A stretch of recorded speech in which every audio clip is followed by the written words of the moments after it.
എൻ്റെ പേര് കുര്യൻ നെല്ലുവേലിൽ. ഞാൻ ഈരാറ്റുപേട്ട ബ്ലോക്ക് പഞ്ചായത്തിൻ്റെ മുൻ വൈസ് പ്രസിഡൻ്റാണ്. കോൺഗ്രസിൻ്റെ മുൻ മണ്ഡലം പ്രസിഡൻ്റ് ആണ്. ഇപ്പോൾ ഭരണങ്ങാനം ബ്ലോക്കിൻ്റെ ട്രഷററായിട്ട് വർക്ക് ചെയ്യുന്നു. എൻ്റെ വീട് ഈ റോഡിൻ്റെ ഏതാണ്ട് സമീപ പ്രദേശത്ത് തന്നെയാണ്.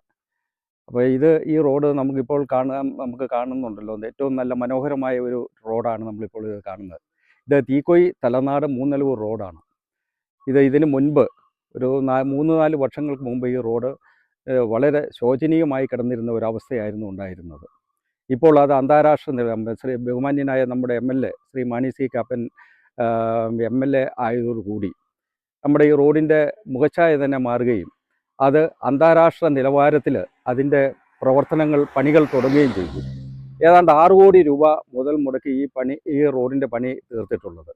ഇതിനു മുമ്പ് ഏതാണ്ട് ഒരു 3-4 വർഷം മുമ്പ് ഒരു ബസ് കയറി വന്നാൽ നമുക്ക് ആ ബസ്സിന് ഒരു ഓവർടേക്ക് ചെയ്ത് പോകാൻ പോലും പറ്റിയല്ലാത്ത രീതിയിലുള്ള ഒരു റോഡായിരുന്നു ഇത്. വളരെ വീതി കുറഞ്ഞ ഒരു റോഡായിരുന്നു. ഒരു 2 കിലോമീറ്ററോളം നമ്മൾ ആ ബസ്സിൻ്റെ പുറകിൽ തന്നെ നിന്ന് യാത്ര ചെയ്യേണ്ട ഒരു സാഹചര്യമുണ്ടായിരുന്നു. ഇപ്പോൾ അതെല്ലാം മാറി വളരെ നല്ല രീതിയിൽ പെട്ടെന്ന് ഈരാറ്റുപേട്ടയിൽ എത്താവുന്ന രീതിയിലുള്ള ഒരു റോഡായി മാറി. അതിന് ഞങ്ങൾക്ക് തലനാട് നിവാസികൾക്ക് എല്ലാവർക്കും ബഹുമാന്യനായ MLA ശ്രീ മാണി സി കാപ്പനോട് അതിരറ്റ സ്നേഹമുണ്ട്, ബഹുമാനമുണ്ട്. അദ്ദേഹത്തിന് ഇനിയും അദ്ദേഹം തുടർന്നും പാലാ നിയോജകമണ്ഡലത്തിൽ അദ്ദേഹം മത്സരിക്കുമ്പോൾ തലനാട് നിവാസികൾ അദ്ദേഹത്തോടൊപ്പം ഉണ്ടായിരിക്കും എന്നുള്ള കാര്യത്തിൽ ഒരു സംശയവുമില്ല. ഈ റോഡ് വന്നതോടുകൂടി തന്നെ തലനാടിൻ്റെ ഒരു മുഖച്ഛായ തന്നെ മാറി എന്ന് വേണം പറയാൻ. കാരണം ഈ റോഡ് വന്നപ്പോൾ മുതൽ യാത്രാ സൗകര്യവും മറ്റ് എല്ലാവിധ സൗകര്യങ്ങളും നമ്മുടെ തലനാടിന് കിട്ടി എന്നുള്ളത് ഒരു വലിയ അനുഗ്രഹമായി തലനാട് പഞ്ചായത്തിലെ നിവാസികളെല്ലാവരും ഒറ്റക്കെട്ടായിട്ട് കാണുന്നുണ്ട്. അദ്ദേഹം ഏതാണ്ട് ഈ MLA ആയി വന്നതിന് ശേഷം നമ്മുടെ പാലാ നിയോജകമണ്ഡലത്തിന് ഇത് നേരത്തെ പൂഞ്ഞാർ നിയോജകമണ്ഡലത്തിൽപ്പെട്ട ഒരു പ്രദേശമായിരുന്നു. അതിനുശേഷമാണ് പാലാ നിയോജകമണ്ഡലത്തിലേക്ക് ഇത് കൂട്ടിച്ചേർക്കുകയും ചെയ്തത്. പാലാ നിയോജകമണ്ഡലത്തിൽ കൂട്ടിച്ചേർത്തതിന് ശേഷം വലിയ മുന്നേറ്റങ്ങൾ നമുക്കുണ്ടാക്കുവാൻ സാധിച്ചു.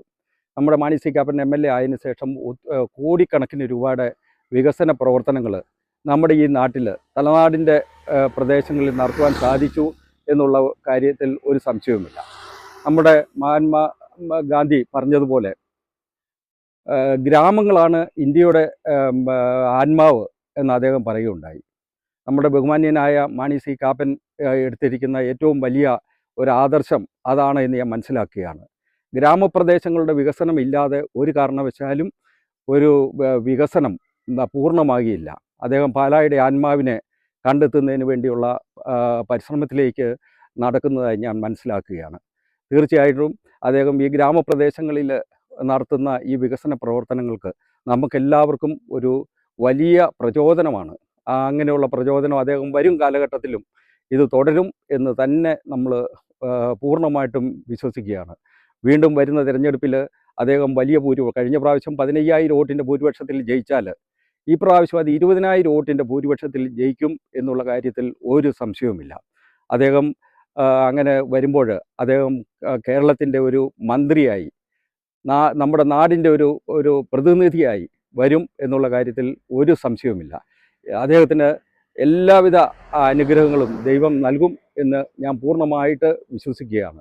എല്ലാവിധ ആശംസകളും ഞാൻ നൽകുന്നു. നന്ദി, നമസ്കാരം.